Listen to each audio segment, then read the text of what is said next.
que o uso de algemas só deve ser feito em casos excepcionalíssimos, em que o investigado ou suspeito oferece riscos para a integridade de outras pessoas. E para deixar claro a orientação da Suprema Corte, os ministros editaram uma súmula vinculante sobre a matéria.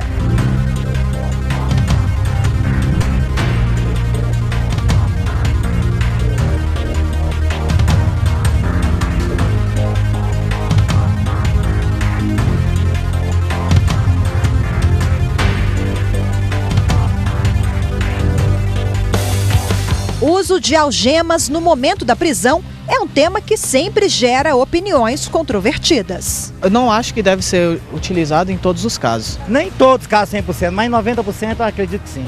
Casos de roubos, casos de furtos mesmo, enfim, esse caso que deve ser usado a algema. Mas afinal, quando o preso não oferece riscos, ele deve ser algemado mesmo no tribunal do júri, por exemplo, quando há policiamento ostensivo no momento em que é julgado?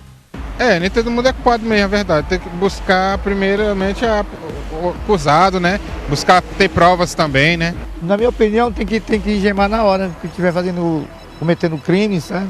E em operações da polícia, em que a pessoa é presa em casa, no trabalho, mesmo sem condenação da justiça, deve ser exposta a constrangimentos? Tem casos que não há necessidade, mas se você chega e vê que uma pessoa é pacífica, está em casa em determinado momento, aí você pega uma pessoa embriagada, nervosa, que quer sair digamos assim, no palco, tem que algemar. Acho que em caso de crimes hediondos é um exemplo, mas quando o crime não tem nenhum potencial ofensivo, eu acho que não deveria ser utilizado o uso da algema.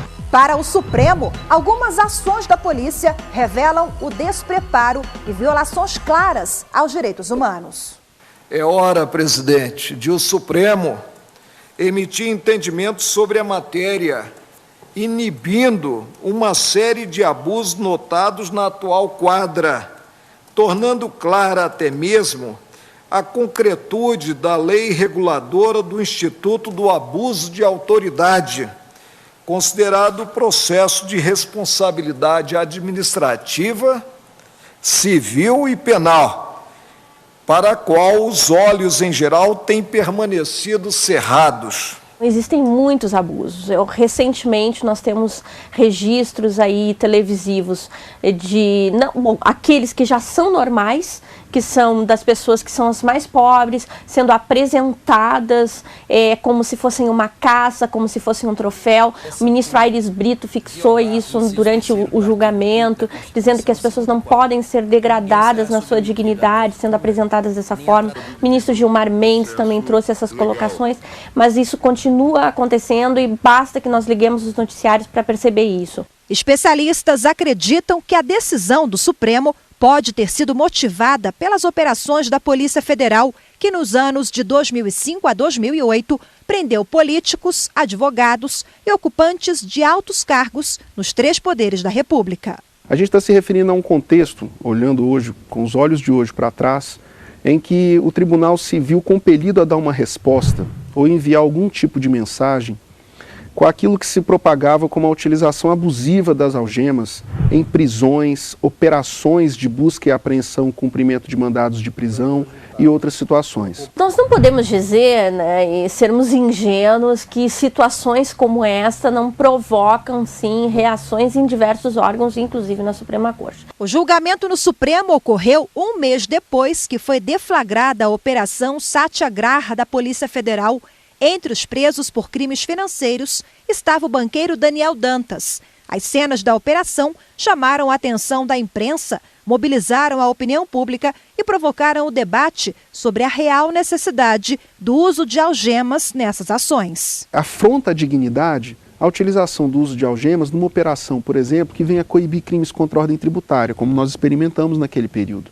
O ano de 2008 ele foi repleto de operações de grande exposição midiática, em que havia o uso de algemas, por exemplo, em empresários cujos crimes em apuração eram sonegação de impostos e outras situações. A necessidade do uso de algemas foi discutida em plenário durante a análise do habeas corpus número 91952, que discutiu o caso concreto do pedreiro Antônio Sérgio da Silva. Ele foi mantido algemado durante todo o julgamento no Tribunal do Júri de Laranjal Paulista, em São Paulo, onde foi condenado pelos jurados. O Supremo decidiu anular esse julgamento e determinou a realização de um novo. Houve entendimento unânime dos ministros de que a juíza presidente do júri não fundamentou devidamente a decisão de manter o réu algemado.